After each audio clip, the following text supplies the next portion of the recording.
vibrato. Is it picking up? Okay, wow.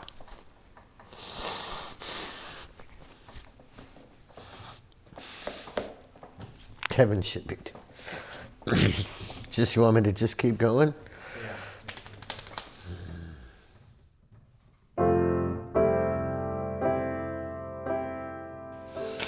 So my name is Patrick McDowell, and I've been a friend of Kevin Crossley's since 1982. Ran into Kevin after years of touring back and forth and seeing each other in Santa Barbara, 1991, when I opened the Nordstrom, and we became friends again. That's where he introduced me to this, his baby.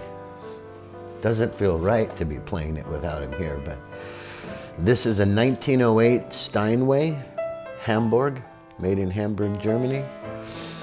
It is rosewood on the outside. It's traveled from the US to New Zealand and back to the US.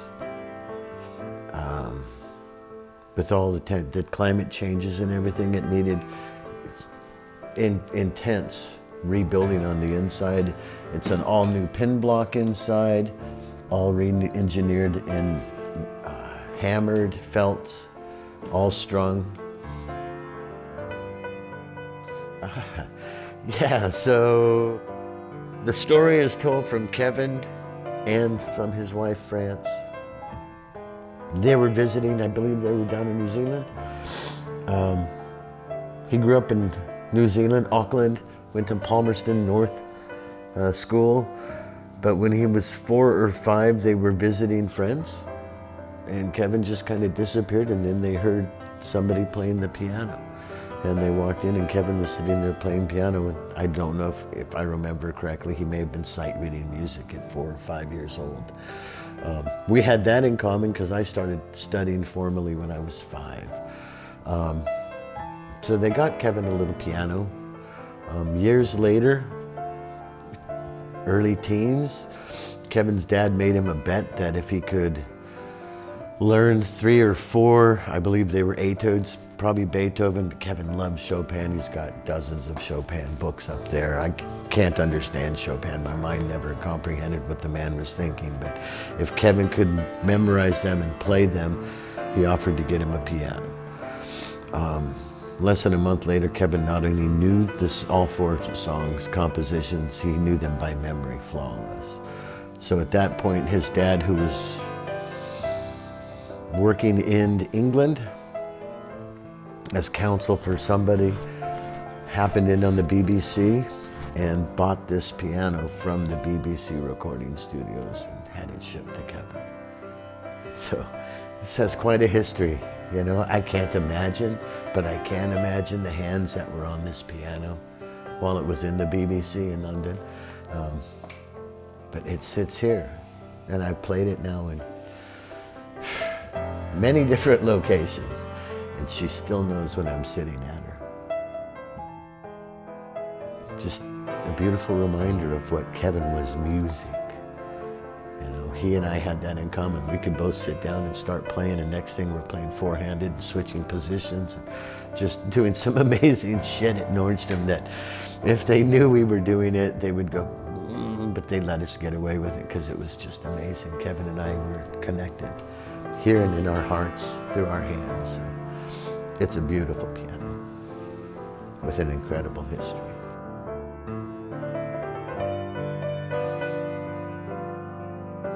Kevin excelled in music. As I said, we met at a NAMM show, North American Music Manufacturers. Anybody that made musical instruments in the United States, in North America.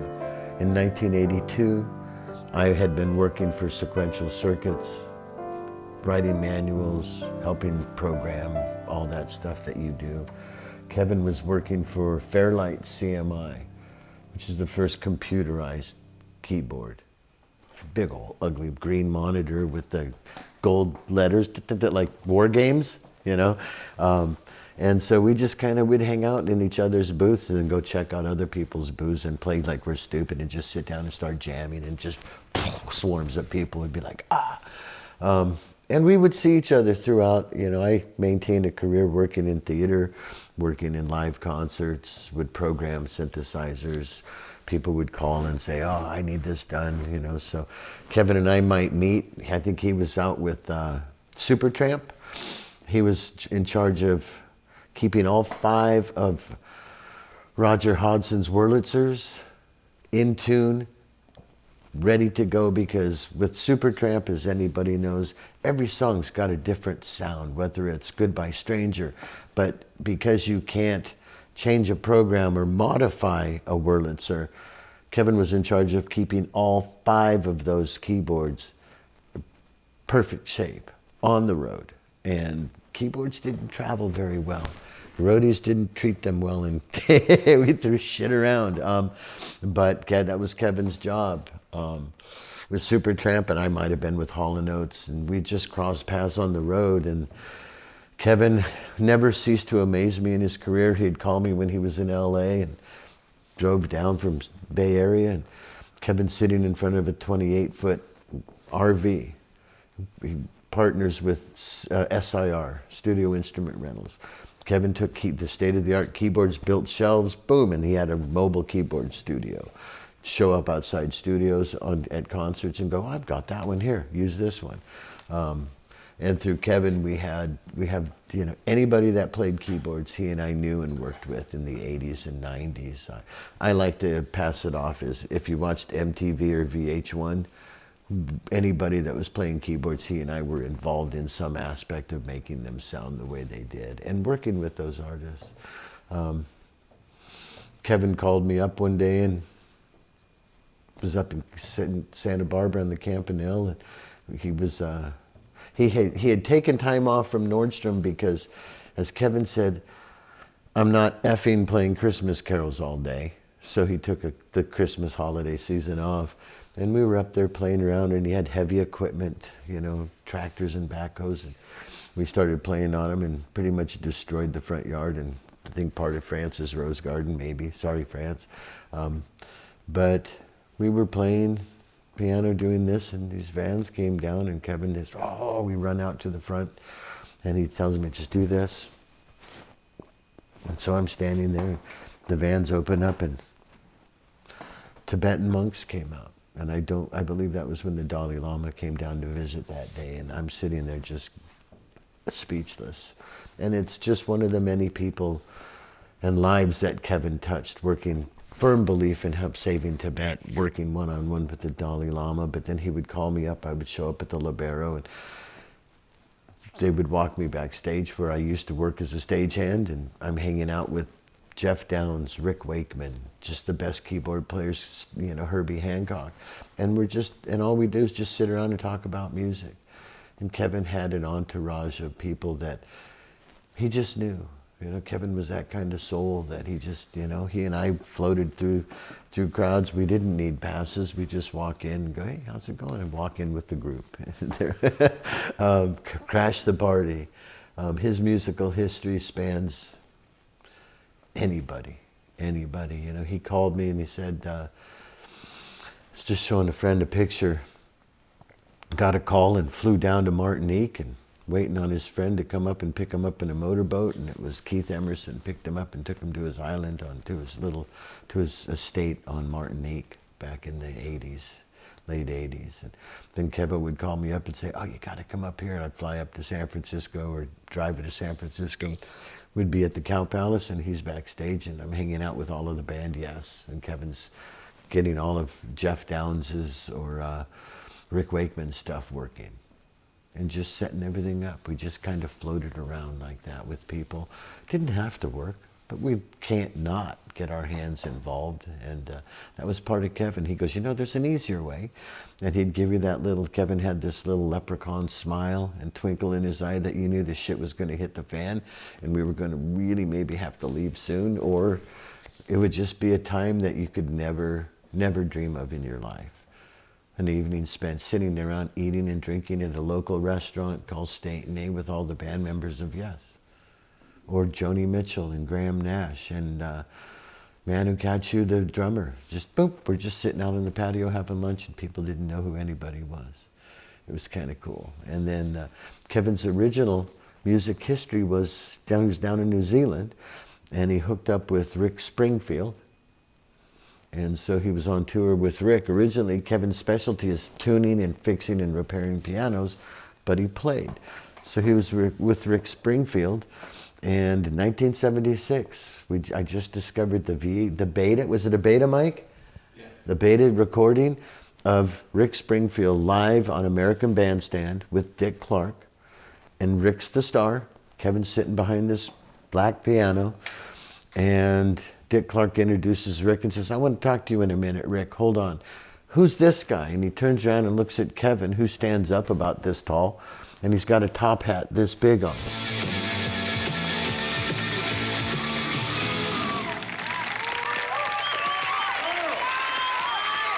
Let me work my way over here. Gentlemen, congratulations. It's nice to have you back, sir. How are you? Fine, are you? Would you introduce the gentleman with the strange-looking hat, please? This is Kevin Crossley from my home country on piano. Very nice to have you with us, Kevin. Welcome aboard. He was with Rick Springfield, and then because of his skills with pianos and keyboards, he was asked to go out with a group of people called the Rolling Thunder Revue. We've come across DVDs and tapes of the band. And it was Joan Baez, Joni Mitchell, Bob Dylan, Graham Nash, and it was an incredible group of about 30 people on tour. Kevin's job was keeping the keyboards going and keeping the piano in tune and being on the road, and then they found out Kevin could play, so next thing he's playing on recordings with the greatest folk and music artists of our time. It's weird being at this piano without Kevin physically here with me. Although I know he's back here going, come on, knock out something, you know? Because I would start like this.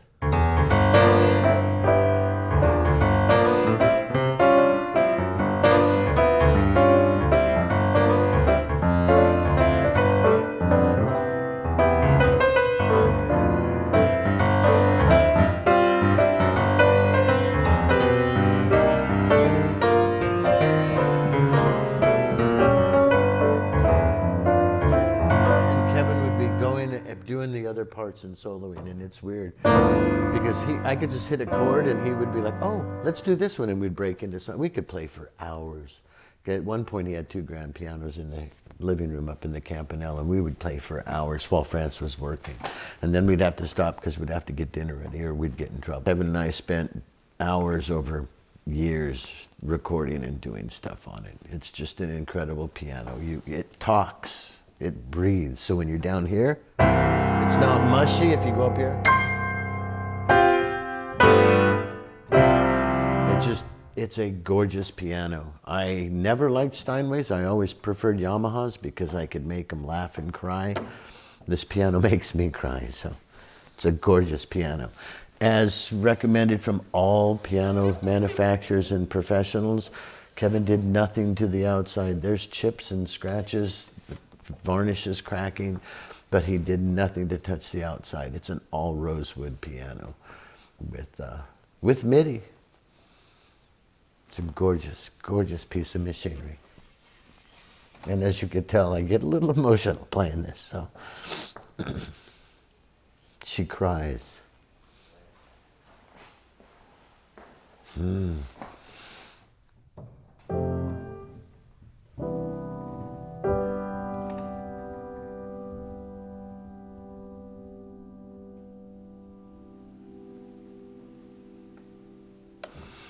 God, if I could say anything to Kevin right now, I'd be like, dude, how did we turn out like each other? We open a drawer in a desk and there's things that we meant to put away where they belong, but it's with other things that don't belong that they go together. You know, just, you know, 6 days over the last month and a half, I've gone through Kevin's life and packed it up, and I'll open up and France will say something like, I don't know, this random shit. And I'm like, oh, dude, that's the tuning fork. What's it doing there? It needs to go in that case. And just... He'd call me up from New Zealand and we'd just talk for hours, 2 hours maybe, about stuff. And stuff he's doing, stuff I'm doing. And he was always supportive, and I'm always going to support anything Kevin did as best as I can. Don't have that charm he has, but thank God.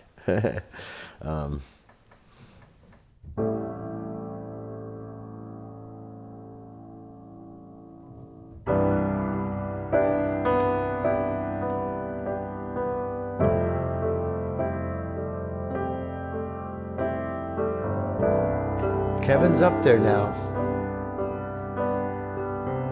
I think he was talking to me today because I know after Kevin passed away, this great horned owl came and sat over here and talked to France when she was unwinding when Kevin passed away. And this morning, got up, sitting out here on the step. I'm actually on the back of the U-Haul because we're moving his life away.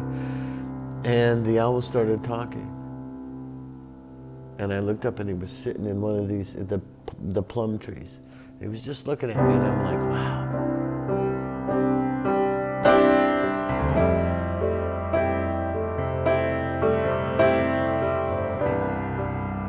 And I think this is how Kevin and I always felt.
Practice kindness. That would be Kevin's message. Kindness wherever you go.